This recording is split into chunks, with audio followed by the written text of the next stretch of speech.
ವಿಜಯದಶಮಿ ಉತ್ಸವ ಪಥಸಂಚಲನ ಇದು ಈ ಕಾರ್ಯಕ್ರಮ ಏನಿದೆ ಇದು KE ಬೋರ್ಡ್ ಶಾಲೆ ಶಿವಾಜಿ ವೃತ್ತದ ಹತ್ತಿರ ಇಲ್ಲಿ ಮಧ್ಯಾಹ್ನ 3 ಗಂಟೆಗೆ ಸಮಾವೇಶಗೊಂಡು ಇಲ್ಲಿಂದ ಸಂಜೆ 5 ಗಂಟೆಗೆ 5:30ಕ್ಕೆ KCD ಮೈದಾನ ಅಲ್ಲಿ ಕನ್ಕ್ಲೂಡ್ ಆಗ್ತಾರೆ. 3 ಡಿಫ್ರೆಂಟ್ ರೂಟ್ಗಳಲ್ಲಿ ಪ್ರೊಸೆಷನ್ನು ಹೋಗುತ್ತೆ. ಅದರ ಹಿನ್ನೆಲೆಯಲ್ಲಿ ಒಂದು ಉತ್ತಮವಾದ ಮುಂಜಾಗ್ರತೆ ಮತ್ತು ಪ್ರಮುಖ ಸೂಕ್ಷ್ಮ ಪ್ರದೇಶಗಳಿದ್ದಾವೆ ಅಲ್ಲಿ ರೂಟ್ ಮಾರ್ಚಿಂಗ್ ಏರಿಯಾ ಡಾಮಿನೇಷನ್ ಮತ್ತು ಎಲ್ಲ ಸಿಬ್ಬಂದಿ ಅಧಿಕಾರಿಗಳಿಗೆ ಏರಿಯಾ ಫೆಮಿಲರೈಸ್ ಮಾಡೋ ದೃಷ್ಟಿಯಿಂದ ರೂಟ್ ಮಾರ್ಚನ್ನು ಆರ್ಗನೈಸ್ ಮಾಡಿದ್ದೇವೆ. ಈಗಾಗಲೇ 2 ಪ್ರತ್ಯೇಕ ರೂಟ್ಗಳಲ್ಲಿ ನಾವು ಒಂದು ಸ್ಮಾಲ್ ಸ್ಕೇಲ್ ರೂಟ್ ಮಾರ್ಚ್ ಮಾಡಿದ್ವಿ. ಇವತ್ತೊಂದು ಬೃಹತ್ ಪೊಲೀಸ್ ರೂಟ್ ಮಾರ್ಚ್ ಮಾಡೋದ್ರ ಮುಖಾಂತರ ಯಾವುದೇ ಒಂದು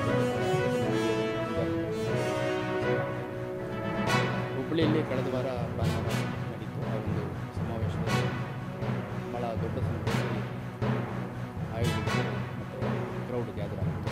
ಅದರ ಹಿನ್ನೆಲೆಯಲ್ಲಿ ಇನ್ನೂ ಉತ್ತಮವಾದಂಥ ಒಂದು ಬಂದೋಬಸ್ತನ್ನು ಮಾಡ್ಕೊತಾ ಇದ್ದೀವಿ. ಧಾರವಾಡ ನಗರ ಏನಿದೆ ಅತ್ಯಂತ ಶಾಂತಿಪ್ರಿಯ ನಗರ ಇದೆ. ಮತ್ತು ಇಲ್ಲಿ ಈ ಒಂದು ಇವೆಂಟ್ ನಡೆಯೋ ಸಾಧ್ಯತೆ ಇಲ್ಲ ಅನ್ನೋದಷ್ಟು ಸ್ಪಷ್ಟತೆ ಇದ್ದು ಒಂದು ಬಂದೋಬಸ್ತನ್ನು ಮಾಡ್ಕೊಂಡಿದ್ದೇವೆ. ಇದು ಮೋರ್ ಆಫ್ ರೆಗ್ಯುಲೇಟರಿ ಫಂಕ್ಷನ್ಸ್ ಇರುತ್ತೆ ಮತ್ತು ಟ್ರಾಫಿಕ್ ವೆಹಿಕಲ್ ಡೈವರ್ಷನ್ ಈ ಥರದ್ದೆಲ್ಲ ಆ್ಯಕ್ಟಿವಿಟಿ ಹೆಚ್ಚಾಗಿರುತ್ತೆ. ಅದ್ರ ಜೊತೆಗೆ ಕಾರ್ಯಕ್ರಮ ಮುಗಿದ ಮೇಲೂ ಕೂಡ ನಂತರದಲ್ಲಿ ಯಾವುದು ಘಟನೆ ನಡೆಯೋದ ರೀತಿಯಲ್ಲಿ ಏರಿಯಾ ಡಾಮಿನೇಷನ್ ಮಾಡುವಂಥದ್ದು, ಪೆಟ್ರೋಲಿಂಗ್ ಮಾಡುವಂಥದ್ದು. ಹೀಗಾಗಿ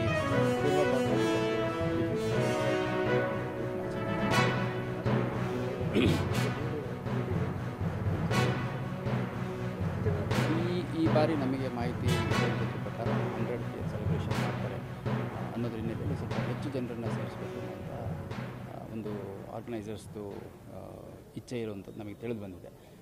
ಇನ್ಫ್ಯಾಕ್ಟ್ ಹುಬ್ಬಳ್ಳಿಲಿ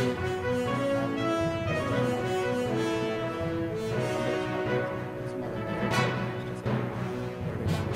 ಬಟ್ ಈ ಸರಿ 1000ಕ್ಕೂ ಹೆಚ್ಚು ಜನ ಸೇರಿಕೊಂಡು ಹಾಗೆ ಧಾರವಾಡದಲ್ಲಿ ಕಳೆದ ಒಂದು ವರ್ಷ ಮುಗಿದಂಥ ಸಂದರ್ಭದಲ್ಲಿ ಸುಮಾರು 1,500 ಇಂದ 2,000 ಜನ ಸೇರಿದ್ರು. ಈ ಸರಿ ಏನು ಇಲ್ಲೂ ಕೂಡ ಒಂದು 8,000 ರಿಂದ 10,000 ಜನ ಸೇರ್ತಾರೆ ಅನ್ನೋದು ನಮಗೆ ಮಾಹಿತಿ ಇದೆ. ಆ ಪ್ರಕಾರ ನಾವು ಬಂದೋಬಸ್ತನ್ನು ಅವನ್ನ ರೆಸ್ಕ್ಯೂ ಮಾಡಿದ್ದಾರೆ. ಸೊ ಒಟ್ಟಾರೆಯಾಗಿ ಈ ಪ್ರಕರಣದಲ್ಲಿ ಒಟ್ಟು 10 ಜನ ನಾವು ಅರೆಸ್ಟ್ ಮಾಡ್ಕೊಂಡಿದ್ವಿ. ಬಸಪ್ಪ ದಳವಾಯಿ ಅನ್ನುವಂಥ ಒಂದು ಪ್ರಮುಖ ಆರೋಪಿ ಈ 3 ಪ್ರಕರಣಗಳಲ್ಲಿ ಅವನು ಪ್ರಮುಖ ಆರೋಪಿಯಾಗಿದ್ದಾನೆ. ಅದ್ರ ಜೊತೆಗೆ ಇನ್ನು 9 ಪ್ರತ್ಯೇಕ ಆರೋಪಿಗಳನ್ನು ಈ ಪ್ರಕರಣದಲ್ಲಿ ನಾವು ಈಗಾಗಲೇ ವಶಕ್ಕೆ ತಗೊಂಡು ವಿಚಾರಣೆಗೊಳಪಡಿಸಿ ಅವ್ರದ್ದು ಪಾತ್ರ ಇದು ಕಂಡು ಬಂದ ಹಿನ್ನೆಲೆಯಲ್ಲಿ ಅವ್ರನ್ನ ಅರೆಸ್ಟ್ ಮಾಡಿದ್ದೀವಿ.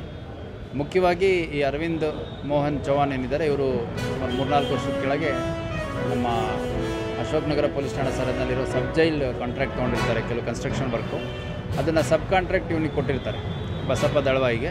ಅವ್ನು ನಾನು ಭಾಳ ದೊಡ್ಡ ಬಿಲ್ಡಿಂಗ್ ಮಾಡಿದ್ದೀನಿ, ದೊಡ್ಡ ಪ್ರಾಜೆಕ್ಟ್ ಮಾಡಿದ್ದೀನಿ ಅಂತೆಲ್ಲ ಫೇಕ್ ಇನ್ಫಾರ್ಮೇಷನ್ ಕೊಟ್ಟು ಸಬ್ ಕಾಂಟ್ರಾಕ್ಟ್ ತೊಗೊಂಡಿರ್ತಾನೆ. ಆ ಒಂದು quality of work, speed of work ಸರಿ ಇಲ್ಲ ಅಂತ ಸಂಬಂಧಪಟ್ಟ ಇಲಾಖೆಯಿಂದ ನೋಟಿಸ್ ಬರಲಿಕ್ಕೆ ಸ್ಟಾರ್ಟ್ ಆದಾಗ ಇವರು ಕಾಂಟ್ರಾಕ್ಟ್ರುಗಳು ಅದನ್ನು ಟರ್ಮಿನೇಟ್ ಮಾಡಿ ಅವ್ರದ್ದು ಟ್ರಾನ್ಸಾಕ್ಷನ್ ಕಂಪ್ಲೀಟ್ ಮಾಡ್ಕೊಂಡಿದ್ದಾರೆ.